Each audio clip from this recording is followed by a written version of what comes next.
by quoting Article 189 of the Constitution of the Republic of Uganda, which prescribes that the function and the services of that are specified in the 6th schedule of the Constitution, including banks, banking, promissory notes, currency and exchange controls, shall be the responsibility of government. And Para 3 of the 6th schedule explicitly reserves these functions for the government, while Para 11 and 12 address the foreign relations and external trade. Now, compare that with Article 162 of the Constitution of the Republic of Uganda, which, when read together with Section 4 of the Bank of Uganda Act, Chapter 54, and Section 143 of the Financial Institutions Act, 2004, the government of Uganda, by establishing the central bank as a statutory body, has delegated its functions under the Constitution to the central bank and given it the constitutional and regulatory primacy over all matters concerning the formulation and implementation of monetary policy directed to economic objectives of achieving and maintaining economic stability for the Republic of Uganda and on behalf of the government of Uganda. Now, Article 162, subsection 2 of the Constitution clearly protects the Bank of Uganda from being subject to direction or control of any person or authority in performing its functions. Therefore, any legislative or administrative action that introduces parallel oversight or restricts the operational independence of the Bank of Uganda risks contravening these constitutional provisions and undermining the legal and institutional framework for the financial sector governance. And Chair, in addition, with respect to matters concerning financial institutions, the Financial Institutions Act takes precedence over any enactment, and in case of conflict, it shall prevail. So that's the basis on which we are going to make our technical assessment. Now, we also note that for the avoidance of any doubt, Bank of Uganda is established to protect the national sovereignty from foreign interference as enshrined in section in Part 4 of the Bank of Uganda Act. And here I was saying, however, while protecting that national sovereignty is a paramount constitutional objective, the financial system's technical architecture must remain shielded from regulatory fragmentation. This assessment argues that the bill in its current form risks introducing regulatory fragmentation and subjecting this economy to voluntary shocks, potentially undermining the very economic strength upon which true national sovereignty is built. Now, Chair, let me look at the technical review of the legislative provision and the regulatory alignment. Here, I'm going to look at what are the core principles and the key provisions that we are going to address. Now, the bill designates the Department of Peace and Security in the Ministry of Internal Affairs as the central regulator for agents of foreigners. Its primary technical mechanisms include, in Clause 1, expansive definition, where an agent of a foreigner is defined, and then it also introduces the cabinet gatekeeping under Clause 6, which prohibits any agents of a foreigner from performing the functions or the services for which government is responsible. And then the other one is to do with the mandatory registration, which is in clause number 14, that requires entities to register with the Ministry of Internal Affairs and obtain a certificate valid for 2 years. And then there is another clause, 22, which is foreign funding restrictions, that imposes a cap of 400 million shillings, that is 20,000 currency points. And then the other clause, 23, subsection 3, the vicarious liabilities, the penalties. And then clause number 25, the enforcement via financial institutions, which prohibits banks from paying out funds to foreign agents without verifying ministerial without verifying ministerial authorization, and the civil penalty of 4 billion Uganda shillings for non-compliance. And then, Chairman, the one that concerns us is economic sabotage, which is clause number 13, which criminalizes the publication of information that weakens or damages the economic system and is punishable by up to 20 years in prison. So, we are now going to go through clause by clause technical assessment. Here, we are noting the key conflicts between the bill's provisions and the existing financial regulatory framework as highlighted in the table below. So, we cite the clause, the key issue, the conflict, and our recommendation for refinement. The first one is defining what an agent of a foreigner is. The key issue is that this bill has broadly defined it. This captures even own fintechs, Uganda's abroad, and then the conflict with the existing framework is that it overlaps with the Bank of Uganda Prudential Supervision under the Financial Institutions Act 2004. So what are we recommending as a refinement? We think that we should exempt supervised financial institutions licensed by Bank of Uganda, Capital Markets Authority, or development finance institutions from this provision. And then the registration requirement, the dual licensing of SFIs must, where they say that SFIs must register with the Ministry of Internal Affairs. We think that this is creating regulatory arbitrage. So we are proposing as a refinement, we carve out a carve out for the supervised financial institutions, licensed and supervised by Bank of Uganda. And then clause number 16, the suitability inquiries. And here, the provision of mental, fiscal, and health checks for directors, that's what is in the bill. We think that it does exceed Bank of Uganda's fit and proper standards, which may deter qualified professionals. So we want to align it to Bank of Uganda's framework or remove the health inquiries. Now, the rest, in the interest of time, can be read. But let me now look at the interaction and conflicts with existing frameworks, the parallel regulatory regime that overlaps with the established mandates, creating dual licensing. The first one is constitutional. Article 162 of the Constitution, which mandates Bank of Uganda to promote development and maintain independence.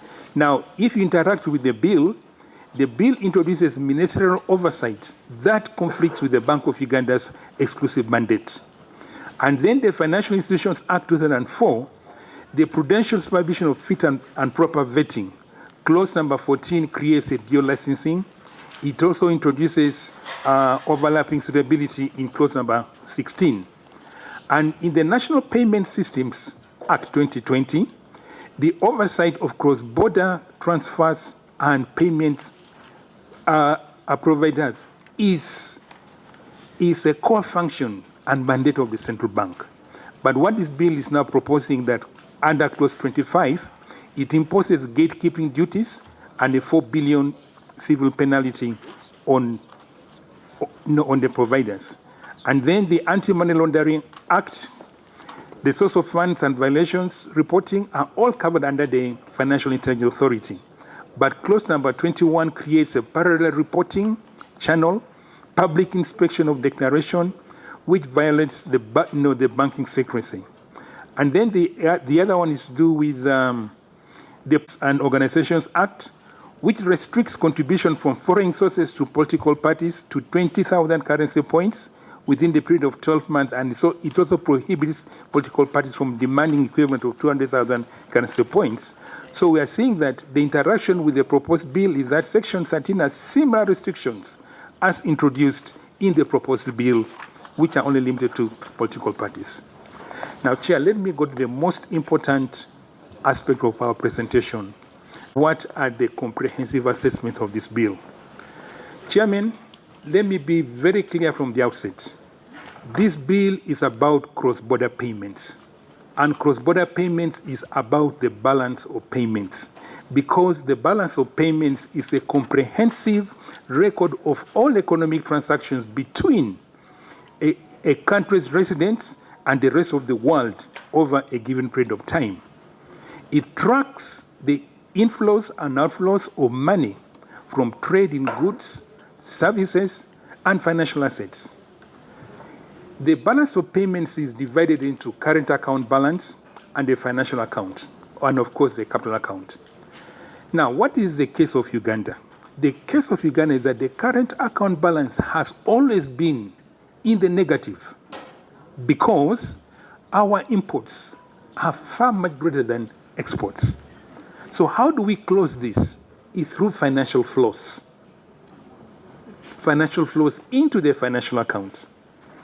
And where these financial flows exceed the deficit in the current account, that's how we build reserves. Now, what is this bill doing? This bill is bringing restrictions into cross-border transactions, meaning that it is bringing restrictions on the inflows to this country. And we run a risk of reducing substantially the inflows into Uganda. And if we reduce these inflows into Uganda, it means that our current account deficit is even going to widen. And with the restrictions, there will be limited inflows in the financial account, which is going to make it very difficult for us to finance the widening current account balance. So how then does the balance of payments balance? We are going to have a substantial depreciation of the currency because you need to make imports more expensive in order to equate imports to exports. So this is the main risk of this bill. And also, it means that our capacity to build reserves, because now the flows in the financial account are reducing, we won't have an excess of financial flows in the financial account over the current account balance to build reserves. And Chairman, a country without reserves is not sovereign. So, the most important thing is how do we deal with this? If you look at, for example, what is being proposed, the potential of this bill to destabilize Uganda's balance of payments is our primary concern as a central bank because it affects cross-border flows. For example, last financial year, the overall balance of payment surplus was 1.5 billion, meaning that the financial inflows in the financial account were in excess of the deficit in the current account balance by 1.5 billion. And that's how we were able to increase our reserve coverage by 1.5. Today, as we talk, our reserves are close to $6 billion. Why? Because these inflows have been coming in. The moment you tamper with these inflows here, we risk running down our reserves. And that is economic disaster for a country. So, these inflows were driven by foreign direct investment of 3.4 billion, portfolio investments of 2.1 billion. Remittances. We are now requiring that remittances, if there's a Ugandan in the diaspora, he's a foreigner by the definition of this bill. And anybody who receives these remittances in excess of 400 million is an agent of a foreigner. He has to be registered by the Minister of Internal Affairs. Honorable members of Parliament, for remittances that are sustaining the livelihoods of Ugandans, we are likely to see even a reduction in the remittances. I don't know what the diaspora people told you, but this is likely to come down. Last year, we got remittances of 1.5 billion. And so it means that we are going to have pressure on our currency. And then the most striking thing also is, if you look at our securities market, government of Uganda is undertaking significant borrowing to finance its budget. And if you look at the holding of government of Uganda securities by non-residents, by these foreigners, they are holding to close to about $3 billion, which is about 12% of the securities that have been issued are held by this. And going by the definition in this bill, where ministerial approval for the threshold is acting as a capital control. Experience in other jurisdictions shows that it leads to immediate exit of the offshore investors. And when they exit, it means that we cannot fully finance our deficit through borrowing. And if we're going to finance, it's going to be through very high interest rates. And as they exit, it will have impact on our currency. And then the other issue is clause number 13 about economic sabotage, that at the publication or anything that causes the weakening of a system is qualified as economic sabotage. Now, Uganda's debt servicing is currently about 50% of government revenue. By criminalizing economic research that identifies fiscal instability, as in clause number 13, the bill destroys what we call price discovery. Because if I'm an investor, I need to look at all the information about an economy, then I price based on that information. So when I don't have that information, because we don't have, the bill has said don't publish anything that weakens the system. What do I do if I'm an investor? I'm going to put what I call uncertainty premium, all right? So that if I had discounted for the fiscal instability or because of the high fiscal deficit into my pricing initially, now I don't have that information. I'm going to put uncertainty premium. So if I was bidding for a 25-year bond at 17%, I'm going to end up bidding at 20%, just in case I've got it wrong. Why? Because I don't have information. Markets rely on information, a wide array of information to do their pricing. So clause number 13 in our view is going to distort price discovery. When we publish a report about maybe inflation is projected to rise or the currency may depreciate, so we need to tighten monetary policy to do that.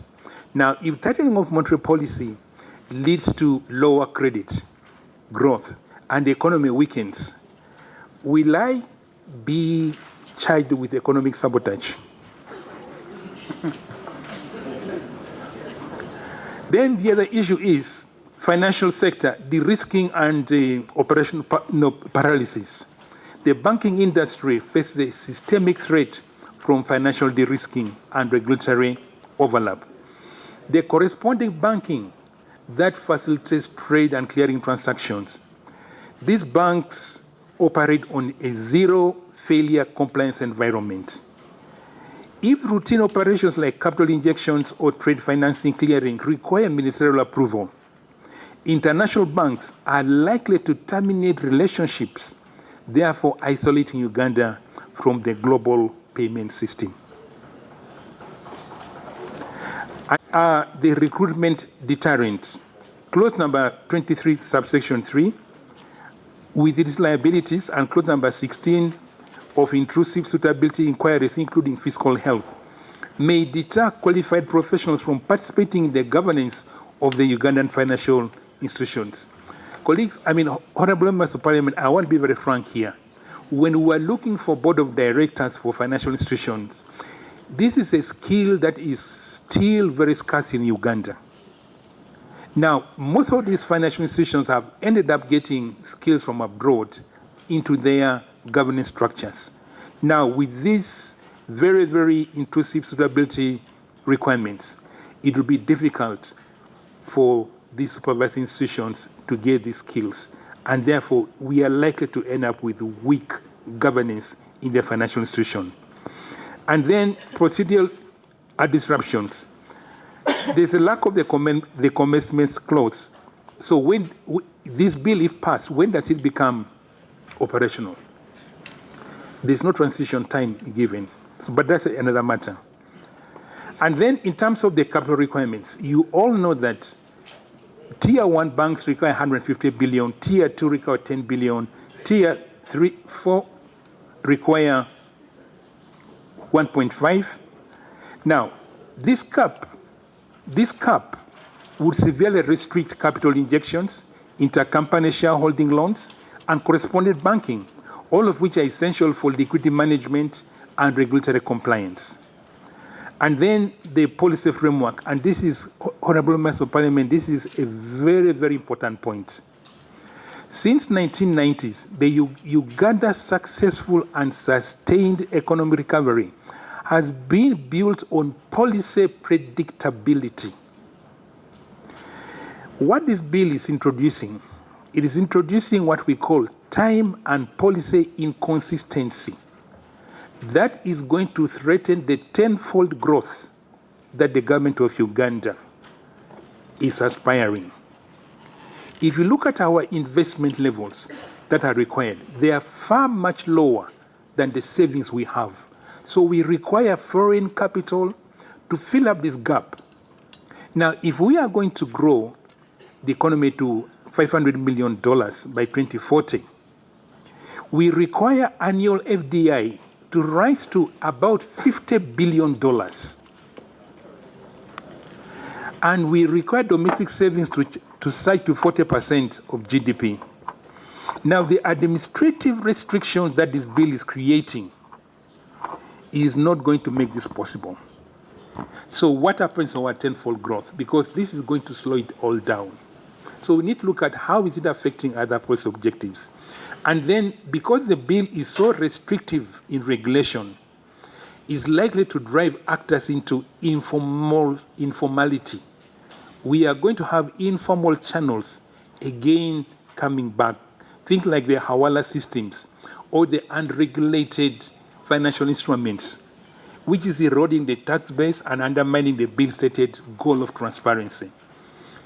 Honorable Members of Parliament, in 2024 that Uganda came out of the Financial Action Task Force grey list. Why? Transparency was one of the key issues. So we are trying here to increase transparency as much as possible. Now, if the bill is going to create informality and therefore raising transparency, what are the chances that we might get back into this? It's something for each of us to ask ourselves.